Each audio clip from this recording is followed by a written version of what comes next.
രാഹുൽ മാങ്കൂട്ടത്തിലെ വിഷയത്തിൽ രാഹുലിനെ റോട്ടിൽ തടയാനും MLA ഹോസ്റ്റലിന് മുന്നിൽ പ്രതിഷേധം തീർക്കാനും DYFIയും SFIയും ഇത്തവണ മറന്നിട്ടില്ല. രാഹുൽ MLA ഹോസ്റ്റലിലേക്ക് എത്തുന്ന സമയത്ത് അവിടെ വലിയ പ്രതിഷേധവും പ്രതികരണങ്ങളും ഒക്കെ നടത്തി രാഹുലിൻ്റെ വാഹനമൊക്കെ തടഞ്ഞ് വലിയൊരു ഷോ ഓഫ് SFI സൃഷ്ടിച്ചിട്ടുണ്ടായിരുന്നു. യഥാർത്ഥത്തിൽ പിന്നീട് നടന്നിട്ടുള്ള ചില പ്രഖ്യാപനങ്ങൾ അതിനേക്കാൾ കൂടുതൽ രസകരമാണ്. പാലക്കാട് ജില്ലയിലേക്ക് രാഹുൽ മാങ്കൂട്ടത്തിനെ കടത്തുകയില്ല എന്നുള്ളതാണ് DYFIയുടെ പ്രഖ്യാപനം. അതെന്താ, പാലക്കാട് DYFIക്കാർക്ക് സ്വത്തായിട്ട് എഴുതി കിട്ടിയ വല്ല സ്ഥലവുമാണോ? അറിയാൻ കഴിയാഞ്ഞിട്ട് ചോദിക്കുകയാണ്.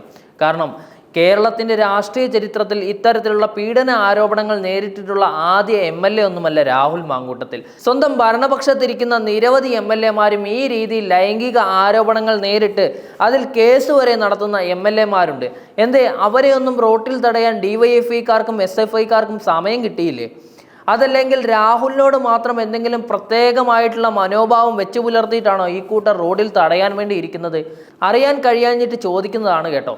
ഈ രീതിയിലുള്ള വർത്തമാനങ്ങളും ഈ രീതിയിലുള്ള പ്രതിഷേധങ്ങളും ഒക്കെ നടത്തുമ്പോൾ SFIക്കാർ സ്വന്തം സ്വത്വത്തിലേക്കൊന്ന് തിരിഞ്ഞു നോക്കുന്നത് നല്ലതായിരിക്കും. സ്വന്തം പാർട്ടിയിലെ വിദ്യാർത്ഥി സംഘടനാ മുന്നണിയിലെ വനിതാ നേതാവിനോട് പച്ചയ്ക്ക് മുഖത്ത് നോക്കി ജാതിപ്പേര് വിളിച്ച് അധിക്ഷേപിച്ചതിന് ശേഷം തന്തയില്ലാത്ത കൊച്ചിനെ ഉണ്ടാക്കി തരുമെന്ന് പറഞ്ഞ ആർഷോ SFIയിൽ വർഷാവർഷക്കാലം പ്രസിഡന്റായി തുടരുകയും ചെയ്തത് ഇതേ കേരളത്തിൽ തന്നെയാണ്. അന്ന് ഈ രീതിയിലുള്ള സ്ത്രീവിരുദ്ധ പരാമർശം നടത്തിയ ആർഷോയെ റോട്ടിൽ തടയാനോ ആർഷോയുടെ വീട്ടിലേക്ക് പ്രകടനം നടത്താനോ SFIക്കാരെ കണ്ടില്ലല്ലോ. അപ്പോൾ അതിൻ്റെ ഉദ്ദേശം വളരെ വ്യക്തമാണ്. രാഹുൽ മാങ്കൂട്ടത്തിൻ്റെ വിഷയത്തിൽ ഒരു നിലപാടും ആർഷോയുടെ വിഷയത്തിൽ മറ്റൊരു നിലപാടും സ്വീകരിക്കുന്നത് എന്താണെങ്കിലും രാഷ്ട്രീയപരമായിട്ടുള്ള ഒരു മര്യാദയാണോ SFIക്കാരെ? ഈ രീതിയിലുള്ള ഷോ ഓഫ് ഒക്കെ നടത്തുന്ന സമയത്ത് ഒന്ന് കൊല്ലത്ത് മുകേഷിൻ്റെ വീട്ടിലേക്ക് ഒരു നിസ്സാര കാര്യത്തിന് വേണ്ടിയെങ്കിലും ഒന്ന് പ്രതിഷേധ പ്രകടനത്തിൻ്റെ ഒരു അംശമെങ്കിലും കാണിച്ചു പോകേണ്ടതില്ലേ?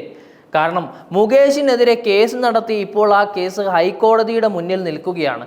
എന്നാണ് മുകേഷ് അകത്താവുക, എന്നാണ് മുകേഷ് പുറത്താവുക എന്നുള്ള ചിത്രങ്ങൾ ഒന്നും വ്യക്തമാകാതെ ഇരിക്കുമ്പോൾ മുകേഷിൻ്റെ വിഷയത്തിലും മൗനം പാലിക്കുകയും അതോടൊപ്പം CPM മുകേഷിനെ അനുകൂലിക്കുന്ന നിലപാടും എടുത്തിട്ടുള്ളത് SFIക്കാർക്ക് കാണാൻ കഴിഞ്ഞിട്ടില്ലേ? യഥാർത്ഥത്തിൽ നിങ്ങളുടെ ഇരട്ടത്താപ്പ് ഇപ്പോൾ തന്നെ വ്യക്തമാണ്. രാഹുൽ മാങ്കൂട്ടത്തിലാവട്ടെ ഈ വിഷയത്തിലും ഈ പ്രതികരണത്തിലും ഒന്നും ഭയപ്പെടാതെ കൃത്യമായിട്ട് മുന്നോട്ട് പോവുകയാണ്. രാഹുൽ മാങ്കൂട്ടത്തിൽ പാലക്കാട് സ്ഥാനാർത്ഥിയായി നിന്ന ആദ്യ സമയത്ത് തന്നെ രാഹുലിനെ പാലക്കാട് കാല് കുത്തിക്കില്ല എന്ന് ചില ആളുകളൊക്കെ പറഞ്ഞിട്ടുണ്ടായിരുന്നു. അതിൽ ഏറ്റവും പ്രധാനപ്പെട്ടത് ഇവിടുത്തെ BJPക്കാരാണ്. എന്നാൽ BJPക്കാർ കോഴിയെ കയ്യിൽ പിടിച്ച് പ്രതിഷേധ പ്രകടനങ്ങളൊക്കെ നടത്തുമ്പോൾ സ്വന്തത്തിലേക്കൊന്ന് തിരിഞ്ഞുകൂടി നോക്കുന്നത് കുറച്ചുകൂടി നല്ലതായിരിക്കും. കാരണം രാഹുൽ മാങ്കൂട്ടത്തിൻ്റെ വിഷയത്തിൽ ഇതുവരെ FIRO വിഷയങ്ങളോ ഒന്നും ഉണ്ടായിട്ടില്ല. എന്നാൽ മറുഭാഗത്ത് നിങ്ങളുടെ പാർട്ടിയുടെ ദേശീയ നേതാവായിട്ടുള്ള ബ്രിജ്ഭൂഷൺ ശരൺ സിംഗിൻ്റെ കാര്യത്തിൽ കേസും കോടതിയുമായിട്ട് അദ്ദേഹം കയറി ഇറങ്ങി നടക്കുകയാണ്. ഈ രീതിയിലുള്ള കേസുകളൊക്കെ ഉണ്ടായിട്ട് നിങ്ങൾ ഒരു ചെറുവിരൽ പോലും അതിൽ അനക്കിയിട്ടില്ല. എന്നിട്ട് നിങ്ങൾ കേരളത്തിൽ നിന്ന് പറയുകയാണ് രാഹുൽ മാങ്കൂട്ടത്തിൽ പീഡന വീരനാണ്, പീഡന ആരോപകനാണ് എന്നൊക്കെ പറയുമ്പോൾ സത്യത്തിൽ എന്ത് വിരോധാഭാസമാണ് നടത്തുന്നത്? നിങ്ങളുടെ പാർട്ടിയിലെ പാലക്കാട് ജില്ലയിലെ നേതാവിനെതിരെ സ്വന്തം ഭാര്യയുടെ സഹോദരി തന്നെയല്ലേ പരാതിയുമായിട്ട് രംഗത്തെത്തിയിരിക്കുന്നത്? എന്താ ആ വിഷയത്തിൽ നിങ്ങളുടെ നിലപാട്? ഈ രീതിയിൽ രാഹുൽ മാങ്കൂട്ടത്തിനെ ഒരു വശത്ത് നിർത്തി BJPയോടൊപ്പം ചേർന്ന് CPM നടത്തുന്ന ഈ നെറികെട്ട നാടകം എന്താണെങ്കിലും കണ്ടുകൊണ്ടിരിക്കാനാവില്ല. ഇനി മറ്റൊരു വിഷയം ഇതിൽ പറയാനുള്ളത് കോൺഗ്രസിൻ്റെ പങ്ക് തന്നെയാണ്. കോൺഗ്രസ് നേതാക്കന്മാർ, പ്രത്യേകിച്ച് VD സതീശനെ പോലെയുള്ള നേതാക്കന്മാർ രാഹുലിനെ രാഷ്ട്രീയ ചിത്രത്തിൽ നിന്നും തന്നെ മായ്ച്ചു കളയാനുള്ള ഒരു ശ്രമത്തിൻ്റെ ഭാഗമായാണ് അദ്ദേഹത്തോട് നിയമസഭയിൽ വരരുതെന്ന് പറയുന്നത്. യഥാർത്ഥത്തിൽ രാഹുൽ മാങ്കൂട്ടത്തിൽ വരുന്ന നിയമസഭാ തിരഞ്ഞെടുപ്പിൽ കേരളത്തിൽ മത്സരിച്ചു കഴിഞ്ഞാൽ വൻ ഭൂരിപക്ഷത്തോടു കൂടി വിജയിക്കാൻ സാധ്യതയുള്ളൊരു നേതാവാണ്.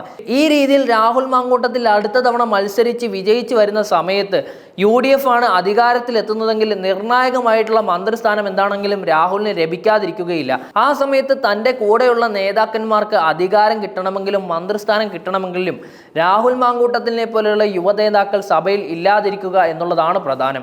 അതിനുവേണ്ടി ചുക്കാൻ പിടിച്ച് ചരട് വലിച്ച് നടത്തുന്ന സതീശൻ്റെ ഈ കള്ളക്കളികൾ എന്താണെങ്കിലും കണ്ണടച്ച് മിണ്ടാതിരുന്ന് കേൾക്കാൻ തൽക്കാലം സമയമില്ല.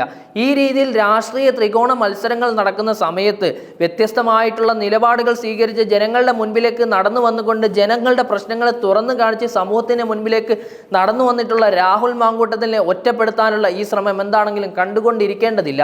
പൊതുജനങ്ങൾക്ക് എന്താണെങ്കിലും ഇതിലെ കൃത്യമായിട്ടുള്ള കള്ളത്തരങ്ങൾ മനസ്സിലായിട്ടുണ്ട്. ഇനി പറയാനുള്ളത് മറ്റൊരു കൂട്ടരെ കുറിച്ചാണ്. സാധാരണ പുരുഷന്മാർക്കെതിരെ ലൈംഗിക ആരോപണങ്ങൾ ഉന്നയിച്ചു കഴിഞ്ഞാൽ ആ സ്ത്രീകളെല്ലാം പിന്നീട് സേഫാണ്. പുരുഷന്മാർക്കെതിരെ ലൈംഗികമായിട്ടുള്ള ആരോപണങ്ങൾ ഉന്നയിക്കുന്നതോടുകൂടി അവർക്ക് സമൂഹത്തിൽ ഒരു സെലിബ്രിറ്റി പദം ലഭിക്കുന്നുണ്ടോ എന്നുകൂടി നമ്മൾ പരിശോധിക്കേണ്ടിയിരിക്കുന്നു. കാരണം രാഹുൽ മാങ്കൂട്ടത്തിനെതിരെ ലൈംഗിക ആരോപണം ഉയർത്തിയ ഒരു നടി അവർ പിന്നീട് ഇപ്പോൾ കേരളത്തിൽ അറിയപ്പെടുന്ന ഒരു സെലിബ്രിറ്റിയായി മാറിയത് ഈ ലൈംഗിക ആരോപണത്തിന് ശേഷമാണ്.